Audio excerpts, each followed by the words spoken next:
Good morning বন্ধুরা।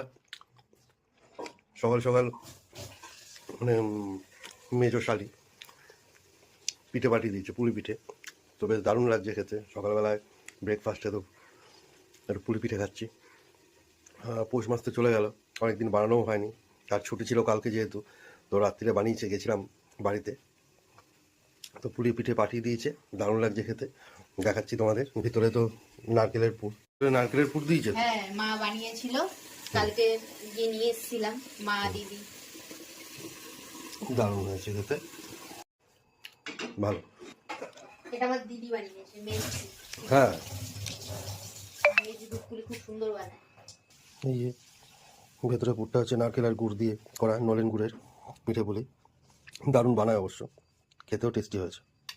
এই পুলি গরম গরমের থেকে ঠান্ডাটাই বেশি ভালো লাগে, তাই না? রাত্রিরে তো গরম ছিল, এটা রাখলাম, সকালে খাচ্ছি, ভালো লাগে। যেন পায়েস, এই পুলি পিঠে যাই খাও একটু ঠান্ডা করে খেলে ভালো লাগে, তাই না? এবার বাসিটা বেশি ভালো লাগে, পিঠা পুলি সেগুলো বাসি ভালো লাগে, তাই না? তো বন্ধুরা, একবার ট্রাই করে দেখো বাড়িতে পিঠে পুলি বা পায়েস বানিয়ে। যেদিন বানাবে রাত্রিরে, তার পরের দিন খাবে, বেশ একটা আলাদাই টেস্ট।